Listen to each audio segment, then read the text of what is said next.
Hello friends, இன்னைக்கு என்ன படம் பார்க்க போறோம்னா ஒரு பீரியட் கிரைம் த்ரில்லரா வெளிவந்திருக்கிற ஆர்டி படத்தோட ரிவ்யூ தாங்க பார்க்க போறோம். 1970 இந்த கதை நடக்குது. மொபைல் போனும் கிடையாது, எந்த ஒரு நவீன வசதியும் இல்லாத ஒரு மலைப்பகுதியில இருந்து கதை ஆரம்பிக்குது. ஆர்டி அப்படின்னா என்ன அர்த்தம்னா பெண் தெய்வம், பெண் வழி சமூகம், பெண்களோட படை அப்படின்னு அர்த்தமாகும். எங்க குலத்துல பெண்களே முதன்மையானவங்க, அவங்களே சக்தி அப்படிங்கிற ஒரு சூப்பரான கருவை எடுத்துட்டு 1970 பின்னணியில ஒரு த்ரில்லர் கதையா சொல்ல முயற்சி பண்ணிருக்காங்க. சுத்தையும் டீ எஸ்டேட் சூழ்ந்து இருக்கிற ஒரு அழகான அமைதியான மலைப்பகுதியில இருந்து கதை ஆரம்பிக்குது. அந்த ஏரியா போலீஸ் ஸ்டேஷனுக்கு புதுசா இன்ஸ்பெக்டர் வராரு. அவர் தான் நாயகனான இசக்கி கார்பண்ணன். அவர் அங்க வந்து பார்த்தா அந்த ஏரியாவை எந்த ஒரு குற்றமும் நடக்காத ஸ்டேஷனே ரொம்ப அமைதியாவே போயிட்டு இருக்கு. என்னப்பா குற்றமே நடக்காத இந்த ஊருக்கு எதுக்கு இவ்வளவு பெரிய போலீஸ் ஸ்டேஷன் அப்படின்னு ஆச்சரியப்பட்டு கேக்குறாரு. அப்படிப்பட்ட அமைதியான ஊருக்குள்ள புதுசா ஆசிரியர் ஒருத்தர் உள்ள வராரு. ஆனா கொஞ்ச நாள்லயே அந்த ஆசிரியர் மர்மமான முறையில கொல்லவும் படுறாங்க. இந்த கேஸை இன்ஸ்பெக்டரான இசக்கி கார்பண்ணன் கையில எடுத்து விசாரிக்கவும் ஆரம்பிக்கிறாரு. அப்ப அந்த ஊருக்கு பின்னாடி இருக்கிற ஒரு பயங்கரமான மர்மம் அவருக்கு தெரிய வருது. பெண்களுக்கு எதிராக பாலியல் தொந்தரவு கொடுக்கறவங்களையும் கொடுமை செய்யறவங்களையும் முகமூடி அணிஞ்ச 5 பேர் கொண்ட ஒரு ரகசிய குழு கொடூரமா கொலை செய்யறாங்க.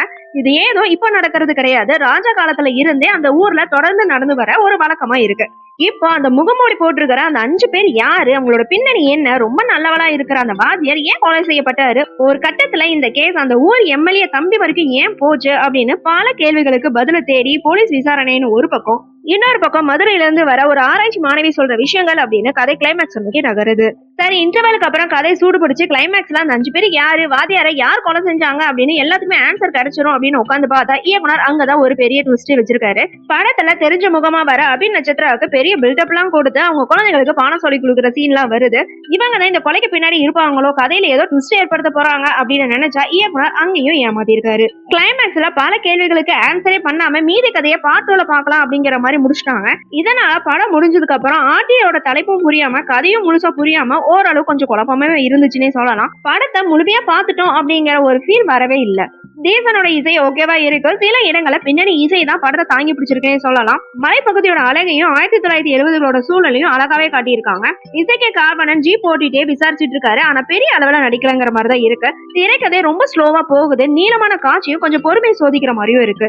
பெண்களோட சக்தி, பெண்களோட படை, பெண்களுக்கு எதிராக குற்றங்களை செய்யறவங்களை தண்டிக்கிற ரகசிய குழு அப்படின்னு அந்த கரு அருமையா இருக்கு. அந்த 5 பேர் இருக்கிற படையும் அவங்க கொலை செய்யற முயற்சியும் கொஞ்சம் சுவாரஸ்யமாவே படமாக்கியிருக்காங்க. கொலையான ஆசிரியரா வர பிரவீன் சில காட்சியை வந்தாலுமே அவரோட நடிப்பு நல்லா இருக்கு. மறைந்த செல்வகுமார் போலீஸா வந்து ரசிக்க வச்சிருக்காரு. மதுரை போலீஸ் விசாரணை காட்சிகள், ஆராய்ச்சி மாணவி சொல்ற விஷயங்கள் படத்துக்கு கொஞ்சம் ஆறுதலாவே இருக்கு. ஆனா 1970 கதை நடக்கிறனால அந்த செல்போன் தொந்தரவுலாம் இல்லாம காட்சி ரொம்ப அமைதியா போயிட்டு இருக்கிறனால சில இடங்கள்ல கொஞ்சம் பொறுமையை சோதிக்கிற மாதிரி இருக்கு, போர் அடிக்கிற மாதிரி இருக்கு. மலைவாழ் மக்களோட உடையும் அவங்க பேச்சு வழக்கும் கொஞ்சம் செயற்கைத்தனமா தெரியற மாதிரி இருக்கு. காதல் சுகுமார் சம்பந்தப்பட்ட காமெடி காட்சிகள் படத்துக்கு சுத்தமாவே செட் ஆகல.